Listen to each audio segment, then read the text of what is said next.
Russell looked at Adam with genuine pity. Normal? Adam, look at this hair. Look at this suit. Does this look like the equipment of a normal human? I am a specialist. Now, if you won't fire her, I'll have to find another way to mate. Move over, pawn. The king is about to make a diagonal move. Chapter 20, The Sisters' Departure. Barbara stood in the foyer of apartment 5B, her suitcase at her feet. The Wild Oats experiment had ended not with a bang, but with a surprisingly thoughtful conversation over a pint of ice cream. Thanks for everything, Audrey, Barbara said, hugging her sister. And tell Jeff. Tell him his Speedo collection is memorable. I'll tell him. Audrey laughed. So, you're going back to Rick. I am. Russell actually made me realize that Rick's predictability is a form of love. I mean, the man dry cleans his jeans because he wants to look good for me, even if it is incredibly weird. Jeff walked in, carrying a bag of pretzels. She gone. Did she leave me the Cherry Garcia? She's going back to Rick. Jeff, Audrey said. Good for Rick. He's a lucky tool, Jeff said, offering the bag to Barbara. Here, take these. They're dry carbs. Rick will hate them. Barbara smiled and took the bag. Thanks, Jeff. And hey, Russell says hi. He wanted me to tell you that his Bigfoot is always watching. Jeff's eyes widened. That little weasel. Audrey, did you hear that? He's trying to establish dominance through your sister. As Barbara walked out the door, Audrey leaned her head on Jeff's shoulder. You know, we really are just good enough, aren't we? Better than good enough, Jeff said, crunching on a pretzel. We're the only couple in this building who doesn't own a flute or a video camera they're currently regretting.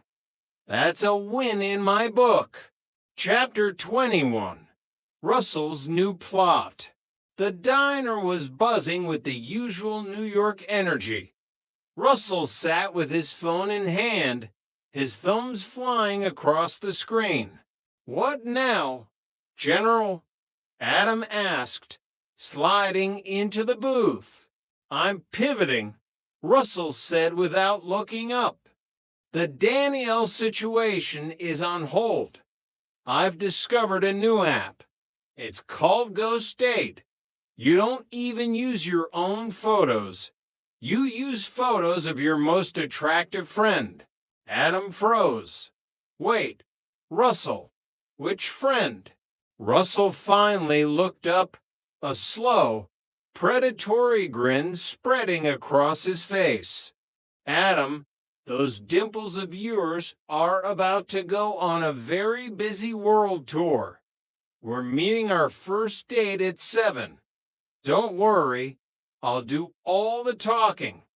You just sit there and look like an heirloom. I'm telling Jen, Adam said, already reaching for his coat. Jen already knows. Russell called out as Adam sprinted for the door. She's the one who suggested the lighting. Checkmate, Dimples. The city lights flickered as the group moved toward another night of engagement games. In apartment 5B, the silence was finally perfect. No snoring, just the quiet hum of a marriage that had survived another round. Chapter 22. The Unbearable Lightness of Silence. The first week after Jeff's surgery was, in theory, everything Audrey had ever dreamed of. The freight train had left the station for good. The chainsaws were silent. The gravel-crunching snores that once vibrated the very floorboards of apartment 5B were a memory. However, theory and practice rarely shared a bed in the Bingham household. It was 2:45 a.m. Audrey lay flat on her back, staring at the ceiling fan's rhythmic rotation. Beside her, Jeff was asleep deeply, perfectly, silently asleep. His chest rose and fell with the gentle precision of a well-oiled machine. He wasn't even whistling. "Jeff," she whispered. No response. "Jeff," she said a little louder, prodding his side. Jeff groaned, blinking his eyes open. "What? Did Gary come back? Is there a fire? Do the Jets need a punter?" "No," Audrey sighed, sitting up. "It's too quiet. Jeff, I can't sleep." Jeff stared at her, his mind struggling to process the irony. "You've spent 12 years, nearly 4,000 nights, telling me that my breathing sounds like a jet engine falling into a lake. I get surgery. I suffer the indignity of a hospital gown. I lose my uvula. And now you can't sleep because it's quiet? It's not just quiet, Jeff. It's eerie. It's like sleeping in a tomb. I keep waiting for the big one. You know, that snort that sounds like a lawnmower hitting a rock. Without it, my internal clock is all messed up." Jeff rolled onto his back and let out a long, theatrical sigh, the kind that only a husband who has been through the wars can muster.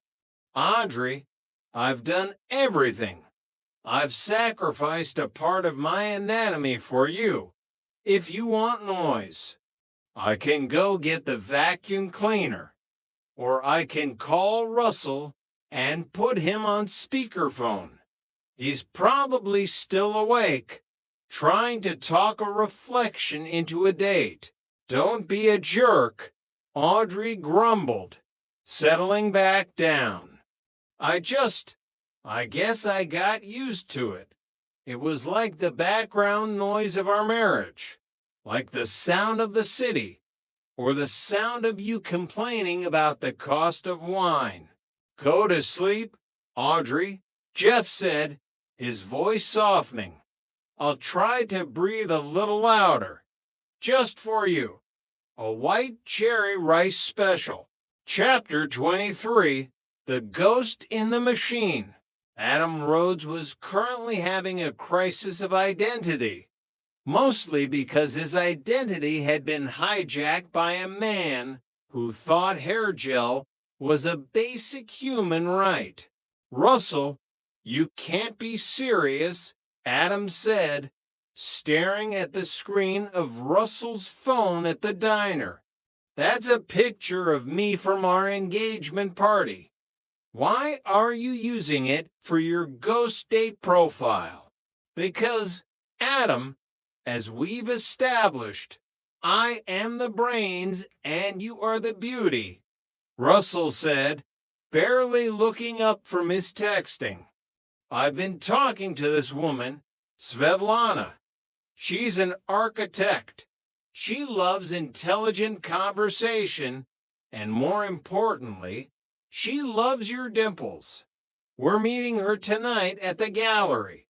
"Wait, Adam's voice rose an octave.